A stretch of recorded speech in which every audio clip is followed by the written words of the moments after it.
Assalamualaikum warahmatullahi wabarakatuh. Tulisan ini adalah serial esai Kah Ali Badri berjudul Menyikapi Konflik Habaib dan Keluarga Wali Songo, bagian 2, yang dimuat pada 7 Mei 2023 di dutaislam.com. Menjual nasab adalah pecundang. Oleh Kah Ali Badri. Tulisan ini adalah sambungan dari esai pertama berjudul Akibat Ba'alawi Tidak Adil Kepada Dzurriyyah Wali Songo. Lihat di video sebelumnya. Oke, lanjut yang ketiga. Ketiga, sejak awal saya hanya memperjuangkan nasab Wali Songo ke bawah. Penelitian saya yang memakan banyak waktu dan tenaga hanya untuk memastikan keabsahan nasab keturunan Wali Songo hingga Wali Songo atau Syekh Jumadil Kubro saja, karena nasab dari Wali Songo ke atas sudah ada dalam cacatan buku nasab R.A. Robitoh Alawiyah. Saya keliling Indonesia, Malaysia, Thailand, Filipina dan Saudi untuk mencari data keturunan Syekh Jumadil Kubro. 6 tahun saya fokus pada perjuangan ini dan meninggalkan kegiatan lain, hingga saya pun jatuh miskin karena tidak sempat mencari nafkah. Padahal sebelum itu, 2005 hingga 2006, saya adalah penceramah terkenal di Cirebon dan hidup berkecukupan. Saya bersyukur karena istri saya bersabar dengan keadaan ekonomi seperti itu, ditambah lagi dia juga mendapat cacian dari keluarga jauhnya. Istri saya disebut Syarifah Bid'ah karena mau menikah dengan saya, bahkan ada yang mengira bahwa istri saya itu mau menikah dengan saya karena saya kaya raya. Padahal sejak dulu sampai sekarang saya hanya kaya hati saja, hihihi. Nah, ketika beberapa tahun terakhir ini ditemukan data nasab Wali Songo versi selain Asmat Han Ba'alawi, keluarga Wali Songo mulai terpecah, ada yang bertahan dengan Asmat Han dan ada yang memilih versi lain. Sejak awal mencuatnya versi selain Asmat Han itu, saya hampir tidak pernah mengajukan pendapat, kecuali hanya menyarankan agar diteliti dengan ketat. Sejak saat itu di kalangan keluarga Wali Songo sendiri mulai ada keributan di medsos. Saya pun menginstruksikan agar anggota resmi lembaga saya yang masih menggunakan versi Asmat Han supaya tidak terlibat dalam perdebatan di medsos. Mereka pun mendengarkan instruksi saya. Namun rupanya yang di medsos itu lebih banyak yang bukan anggota lembaga saya, sehingga keluarga Wali Songo banyak yang ribut di medsos mendebatkan versi Asmat Han dan selain Asmat Han, bahkan sampai keluar ucapan kotor. Saya sampai curiga ada pihak yang sengaja mengadu domba keluarga Wali Songo. Hal ini membuat saya semakin menutup rapat publikasi lembaga saya yang memang telah saya vakumkan sejak tahun 2011. Awalnya saya vakumkan karena banyak masalah. Saya tidak bisa mengendalikan sebagian anggota yang suka melanggar visi misi lembaga, misalnya ada yang mengaku ahli kasyaf, ada yang ingin dipanggil Habib, bahkan ada yang mau memanfaatkan lembaga untuk politik dan lain-lain. Sejak vakum itulah kemudian muncul perhimpunan-perhimpunan baru dan saya tidak terlibat dengan yang baru-baru itu. Seperti yang saya katakan tadi, dari awal saya hanya fokus pada penelitian keturunan Wali Songo. Saya tidak pernah meneliti nasab Wali Songo ke atas karena sudah jelas tercatat di R.A. Saya merasa cukup percaya pada R.A. Nah, kalau kemudian dikatakan bahwa nasab Wali Songo ada banyak versi dan belum bisa disahkan, maka saya sama sekali tidak keberatan, karena selama ini saya memang bergantung pada R.A. Hanya saja, yang harus dipahami oleh masyarakat Indonesia adalah bahwa nasab keturunan Wali Songo yang sudah terdata itu status keabsahannya lebih kuat daripada nasab Wali Songo ke atas. Dengan kata lain, saya tidak terlalu keberatan kalau nasab Wali Songo ke atas dibilang meragukan, namun kalau Wali Songo dibilang tidak punya keturunan yang bisa disahkan nasabnya dari garis laki-laki, maka hadapi saya dengan bertaruh. Saya sudah kapok kalau hanya berdebat tanpa ada yang dipertaruhkan. Keempat, akhir-akhir ini ramai juga orang membicarakan soal DNA. Saya sendiri baru paham kronologi DNA ini.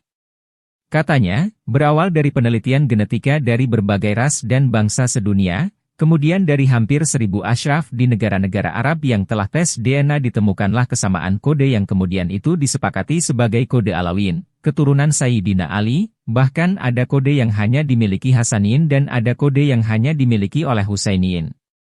Sejak awal saya tidak paham bagaimana proses DNA itu, sehingga saya tidak mendukung tes DNA sebagai bukti validitas catatan nasab. Saya pun dianggap kolot serta tidak mau mengikuti perkembangan sains dan teknologi, hingga akhirnya saya melakukan tes DNA, tapi dengan catatan, hasil tes DNA saya harus dibaca dan disimpulkan oleh pakar-pakar DNA terkenal. Tidak cukup oleh pemula di bidang DNA. Kini hasil tes DNA saya sedang dibuat laporannya untuk diajukan pada para pakar DNA, nanti mereka juga bisa mengecek langsung data DNA saya di laboratorium perusahaan Family Tree, sebuah rumah sakit di Texas, Amerika yang, katanya, paling terpercaya dalam hal DNA. Apapun hasilnya. Tes DNA saya nanti, saya tidak menyarankan siapapun untuk tes DNA kalau hanya untuk memastikan nasab ke Bani Hashim. Kalau merasa keturunan orang mulia cukup teladani ketakwaan dan akhlak leluhur, jangan bikin malu leluhur, jangan jual nama leluhur. Sportiflah di dalam berusaha. Saya pernah katakan pada anak saya, orang sukses adalah yang berhasil diterima orang karena prestasinya, bukan diterima orang karena nasabnya. Kalau kamu membawa nasab agar dihargai orang, itu seolah kamu berkata, maaf, Buya, saya takut tidak laku kalau tidak mengaku keturunan Wali Songo. Maaf nak. Aku tidak akan pernah memaafkanmu. Jangankan mengaku keturunan Wali Songo agar dihormati orang, andai sekali saja kamu menjual namaku agar dihargai oleh santri-santriku, maka bagiku kau hanyalah seorang pelacur nasab.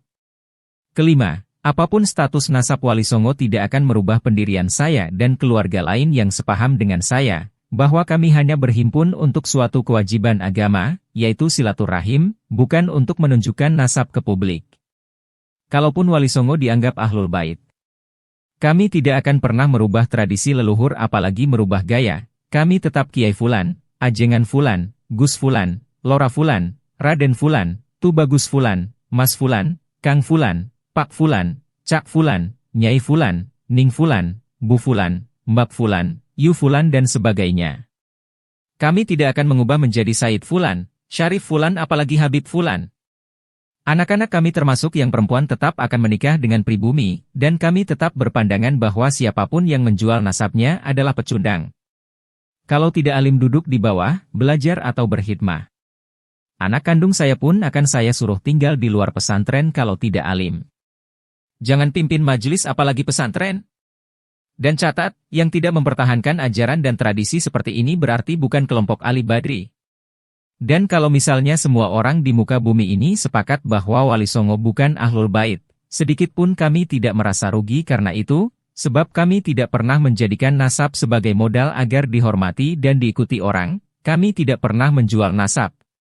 Saya sadar bahwa semua orang di kampung saya menghormati saya karena saya adalah anak ayah saya, kalau bukan karena saya anak Kiai, niscaya mereka tidak akan memanggil saya, Gus, atau Kiai. Mereka tidak akan mengundang saya untuk berceramah, memimpin doa dan sebagainya, karena dalam tradisi masyarakat pesantren Jawa Madura itu, yang dikiaikan hanyalah anak kiai saja. Kalau bukan anak kiai walaupun alim hanya akan dipanggil ustadz. Itulah sebabnya saya sejak muda keluar dan baru pulang kampung setelah umur 38 tahun, selain untuk mencari ilmu dan pengalaman, saya juga mau membuktikan bahwa saya bisa jadi orang di tempat-tempat yang tidak mengenal ayah saya. Bahwa saya bisa diterima orang bukan karena saya anak siapa atau keturunan siapa.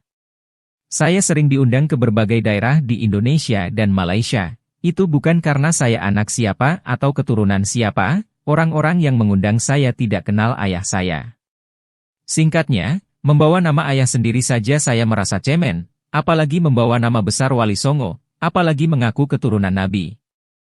Setelah saudara-saudara sekalian memahami saya dari 5 hal di atas, sekarang saya mau melanjutkan dengan mengomentari soal konflik habaib dan keluarga Wali Songo yang sedang ramai ini. Ikuti video selanjutnya, berjudul, Awal Mula Konflik Habaib dan Dzurriyyah Wali Songo.